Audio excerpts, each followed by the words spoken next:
आप सबका हमारे इस YouTube चैनल में हार्दिक स्वागत है, अभिनंदन है। और आइए हम लोग आज देखते हैं, आज का बहुत ही इंपॉर्टेंट टॉपिक है ज्योग्राफी का। आपके अलग अलग एग्जाम्स में, कॉम्पिटिटिव एग्जाम्स में आते हैं, एकेडमिक एग्जाम्स में आते हैं, और उसका नाम है वोल्केनिक इरप्शन। यानी वोल्केनिक इरप्शंस क्या होता है, ज्वालामुखी की क्रियाएं क्या होती हैं, क्यों वोल्केनिक इरप्शंस होता है, क्यों जमीन के अंदर से अचानक अंगारा निकलने लगता है, शोले निकलने लगते हैं, जमीन क्यों फट जाती है और अंदर से खोलता हुआ मैग्मा धरातल के ऊपर आ जाता है। तो सबसे पहले देखिए, आज हम लोग का टॉपिक है वोल्केनिक इरप्शंस, यानी ज्वालामुखी का विस्फोट क्यों होता है, वोल्केनिक इरप्शंस क्यों होते हैं, जमीन क्यों फटती है। तो इन सारी सवालों का जवाब आपके इस टॉपिक से मिलेगा। तो सबसे पहले देखिए कि यहाँ पर इस डायग्राम में आपको दिखाया गया है कि यह ज्वालामुखी है, वोल्केनिक इरप्शंस हो रहा है। यानी अब देख सकते हैं कि सबसे पहले यहाँ पर जो निचला वाला पोर्शन है, यहाँ पर आप देख रहे हैं कि यह मैग्मा चेंबर होता है। मैग्मा चेंबर का मतलब ये होता है कि जब हाईली टेम्परेचर के कारण इंटीरियर जो रॉक्स है, जमीन के अंदर की जो चट्टानें हैं, वह पिघल जाती हैं, पिघल कर खोलने लगती हैं, उबलने लगती हैं।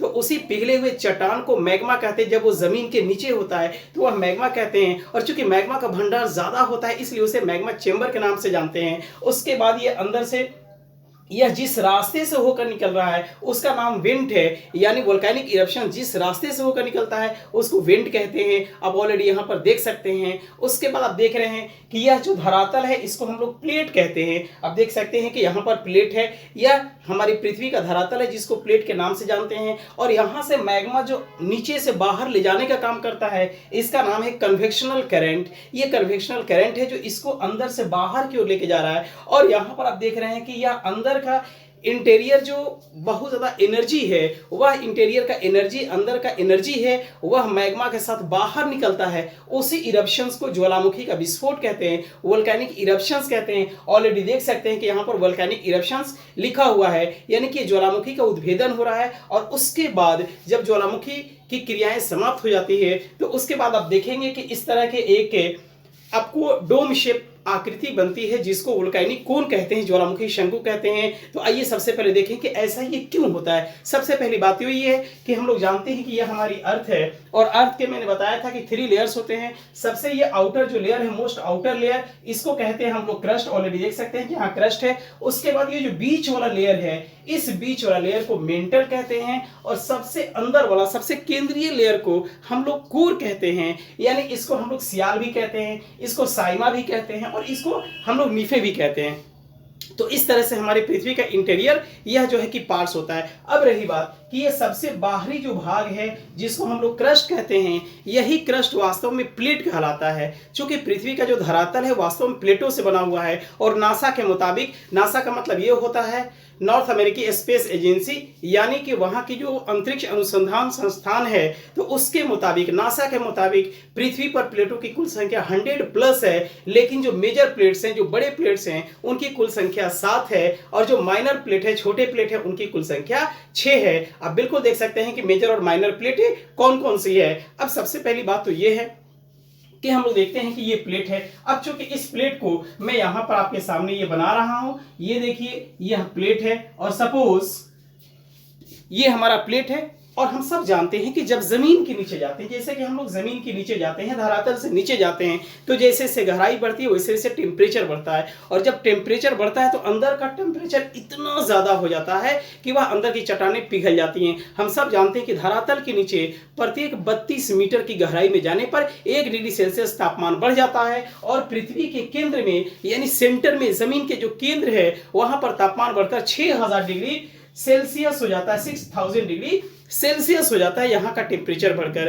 तो हम देखते हैं कि यहाँ अंदर जो है, जब हम 500 किलोमीटर की गहराई में आते हैं तो एक अनुमान के अनुसार, सपोज ये प्लेट है, प्लेट के अंदर जब हम लोग आते हैं और लगभग 500 किलोमीटर की गहराई में जब हम लोग आते हैं तो यहाँ पर टेम्परेचर बढ़कर इतना ज्यादा हो जाता है कि अंदर की चट्टानें पिघल चुकी होती है। यानी कि इस चट्टानों को पिघलाने के लिए जो टेम्परेचर चाहिए 1150 डिग्री सेल्सियस टेम्परेचर चाहिए, लेकिन यहाँ का टेम्परेचर 1700 डिग्री सेल्सियस है। ऐसी स्थिति में अंदर की चट्टानें पिघल रही हैं और लगातार ये चट्टानें उबल रही हैं, खोल रही हैं। जैसा कि हम लोग देखते हैं प्रेशर कुकर में, प्रेशर कुकर में क्या होता है दोस्तों, ये प्रेशर कुकर है, ये आपका ये प्रेशर कुकर है। और इस प्रेशर कुकर में आपने क्या किया है, कोई चीज जो है कि चढ़ा दिया है, ये आपने इसको हीट पर रख दिया है। और जब इस प्रेशर कुकर में क्या होता है, खाना बना रहे हैं, जब उसमें बहुत ज्यादा प्रेशर बन जाता है तो वह प्रेशर क्या होता है, बाहर निकलने की कोशिश करता है, सीटी को उठा देता है। अगर सीटी जाम होता है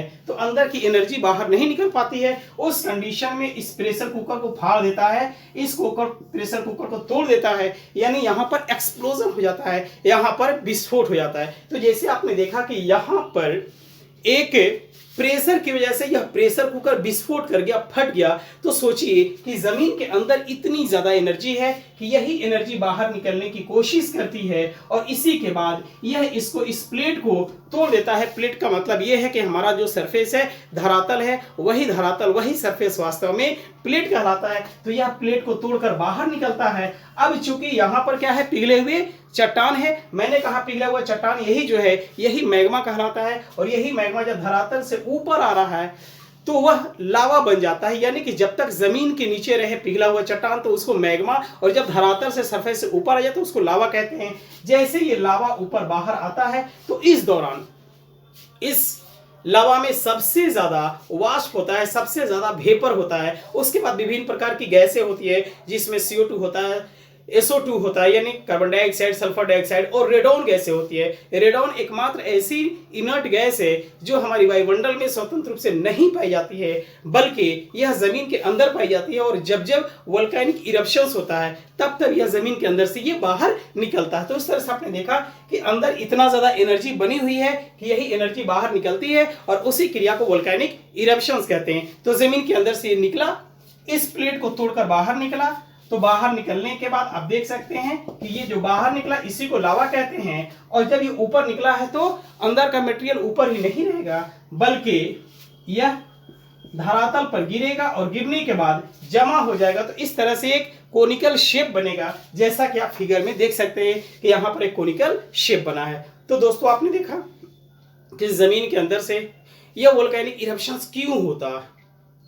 तो दोस्तों हमने देखा कि जब जमीन के अंदर इतनी ज्यादा एनर्जी पैदा हो जाती है ड्यू टू टेम्परेचर, तापमान के अधिक होने से जमीन के अंदर इतनी ज्यादा एनर्जी पैदा हो जाती है कि वही एनर्जी बाहर निकलने की कोशिश करती है। जैसा कि मैंने कहा कि प्रेशर कुकर में जब बहुत ज्यादा एनर्जी हो जाती है, जब आप हीट पर रख देते हैं प्रेशर कुकर को, कोई खाना चढ़ा देते हैं, जब प्रेशर कुकर में एनर्जी बहुत ज्यादा बन जाती है तो वह प्रेशर कुकर के सीटी को ऊपर उठा देता है। लेकिन अगर सीटी जाम होता है तो उस एनर्जी में इतनी ताकत होती है कि प्रेशर कुकर को फाड़ देता है और वह प्रेशर कुकर विस्फोट कर जाता है। तो सोचिए कि एक छोटा सा प्रेशर कुकर में एनर्जी का ये कमाल है कि उस प्रेशर कुकर उसने तोड़ दिया। तो हमारी पृथ्वी तो बहुत बड़ी प्रेशर कुकर है, जमीन के अंदर तो बहुत ज्यादा एनर्जी है। वही एनर्जी अत्यधिक तापमान के कारण बार बार वह नीचे से ऊपर की ओर उठता है। उस उठते हुए एनर्जी को कन्वेक्शनल करंट कहते हैं, संवहनीय तरंगे कहते हैं। और वही संवहनीय तरंगे वह बाहर उठती हैं और जमीन को नीचे से धक्का देती हैं, जोर से धक्का देती हैं, और इस जमीन को जब बीच से तोड़ देती हैं और तोड़ के जब बाहर निकलता है अंदर का मैग्मा, तो वह मैग्मा जब बाहर आता है तो उसको लावा कहते हैं। तो इस तरह से ज्वालामुखी की क्रियाएं होती है, ज्वालामुखी की एक्टिविटीज होती है। तो अब हम देखते हैं कि on the basis of activity, यानी उसकी जो इंटेंसिटी है, सक्रियता है, उसके आधार पर ज्वालामुखी के कितने प्रकार होते हैं। तो आप देख सकते हैं कि ज्वालामुखी के 3 प्रकार हैं। सबसे पहला जो है वह आपका एक्टिव वोल्केनो है, यानी सक्रिय ज्वालामुखी है, जिसको हम लोग कहते हैं सक्रिय ज्वालामुखी। यानी वह ज्वालामुखी जिसमें पिछले 1000 वर्षों के भीतर कभी न कभी उसमें इरप्शंस हुआ हो, कभी न कभी उसमें विस्फोट हुआ हो, तो वैसे ज्वालामुखी को सक्रिय ज्वालामुखी कहते हैं या जागृत ज्वालामुखी कहते हैं। और हम देखते हैं कि प्रशांत महासागर का जो परिधीय क्षेत्र है वहां 2/3 टोटल वोल्केनिक इरप्शंस का 2/3 वहां पर एक्टिव वोल्केनो है, जागृत ज्वालामुखी है। अब विश्व में जो जागृत ज्वालामुखी हैं उनकी कुल संख्या 500 से अधिक है। वैसे ज्वालामुखियों में अगर आप बात करें तो इक्वेडोर में, साउथ अमेरिका में एक देश है इक्वेडोर, उस इक्वेडोर में एक ज्वालामुखी है जिसका नाम है कोटोपैक्सी, जो वर्ल्ड का सबसे हाईएस्ट जो है ऊंचाई पर स्थित एक्टिव वोल्केनो है। उसी प्रकार से वहीं पर चिम्बोरोजो है, वह भी एक एक्टिव वोल्केनो है। अगर आप बातें करें मेडिटेरेनियन सी में, भूमध्य सागर में, तो वह एक ज्वालामुखी है जिसका नाम है स्ट्रोम्बोली ज्वालामुखी। उस स्ट्रोम्बोली ज्वालामुखी को भूमध्य सागर का प्रकाश स्तंभ कहते हैं। अगर आप प्रशांत महासागर में चले जाए, जहां पर हवाईयन आइलैंड है, हवाई द्वीप समूह है, वहां पर माउंट किलुआ है, यानी किलुआ ज्वालामुखी है, वहां पर मोनाकी ज्वालामुखी है, मोना लुआ ज्वालामुखी, ये सब के सब जागृत ज्वालामुखी है। उसी तरीका से आप चले जाए अलास्का में, तो अलास्का में कटमई ज्वालामुखी है। इसलिए अलास्का को उस तरह से, वहां पर हजारों ऐसे वोल्केनो है जो लगातार वहां से धुआं वगैरह निकलता रहता है, इसलिए अलास्का को the land of thousand smokes के नाम से जाना जाता है, सहस्त्र धुआरों की भूमि के नाम से जाना जाता है। अगर हम बातें करें अफ्रीका महादेश की, तो अफ्रीका में एकमात्र एक्टिव वोल्केनो है जिसका नाम है कैमरून। कैमरून ज्वालामुखी अफ्रीका में एकमात्र सक्रिय ज्वालामुखी है। उसी तरीके से अगर हम बातें करें अंटार्कटिका की, तो अंटार्कटिका में भी एक सक्रिय ज्वालामुखी है जिसका नाम है इरेबस ज्वालामुखी। इरेबस जो है वह एक एक्टिव वोल्केनो है। उसी तरीके से अगर आप बातें करेंगे जापान में, तो वहां पर फ्यूजी ज्वालामुखी है, उससे लगातार कार्बन डाइऑक्साइड, सल्फर डाइऑक्साइड उस फ्यूजी ज्वालामुखी से निकलता रहता है, जिसकी वजह से जापान में सांस लेने में लोगों को बहुत समस्या होती है, लोगों की जिंदगी को नरक बना देता है। इसलिए उस फ्यूजी ज्वालामुखी को हेल ऑफ जापान कहता है, जापान के नरक के नाम से जाना जाता है। उसी तरीके से आप देखेंगे कि हमारे भारत के मुख्य भूखंड में तो कोई ज्वालामुखी नहीं है, लेकिन भारत के अंतर्गत अंडमान निकोबार आइलैंड में, यानी कि बंगाल की खाड़ी में दो ज्वालामुखी है सक्रिय।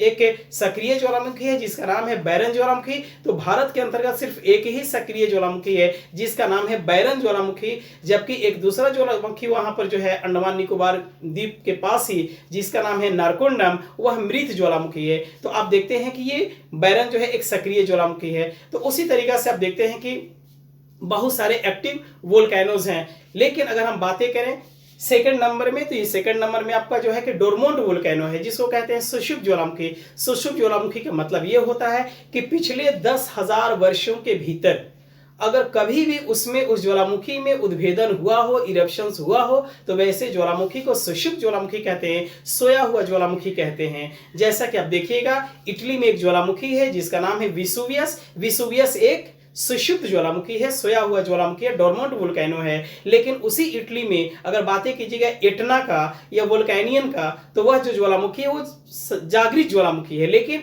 मैंने कहा विसुवियस जो इटली में है वह एक सुषुप्त ज्वालामुखी है, एक सोया हुआ ज्वालामुखी है। उसी तरीके से बात कीजिएगा जापान में एक ज्वालामुखी है जिसका नाम है फ्यूजियामा ज्वालामुखी। तो फ्यूजियामा एक सोया हुआ ज्वालामुखी है, सुषुप्त ज्वालामुखी है, और उस फ्यूजियामा ज्वालामुखी को जापान का स्वर्ग कहा जाता है। तो इस तरह से आप देखते हैं कि विश्व में बहुत सारे जो है सक्रिय ज्वालामुखी है, सुषुप्त ज्वालामुखी है। और तीसरा जो है ये आप देख रहे हैं कि इसका नाम है मृत ज्वालामुखी, जिसको एक्सटिंक्ट वोल्केनो कहते हैं। वैसा ज्वालामुखी जिसमें 10,000 वर्ष हो चुका है, उसके बावजूद भी उसमें कोई वोल्केनिक इरप्शंस नहीं हुआ है। पहले हुआ था, बहुत पहले 10,000 साल पहले हुआ था, लेकिन अब जो है उसमें कोई इरप्शंस नहीं हुआ है। वैसे ज्वालामुखी को शांत ज्वालामुखी कहते हैं, यानी कि बिल्कुल वो मर चुका है, यानी एक्सटिंक्ट वोल्केनो कहते हैं। जैसे कि आप देखिएगा कि एक्सटिंक्ट वोल्केनो में ईरान में देम्बंद ज्वालामुखी है, कोह सुल्तान ज्वालामुखी है, म्यांमार में आपका देखिएगा पोपा ज्वालामुखी है, हमारे देश में यानी अंडमान निकोबार द्वीप समूह के पूरब में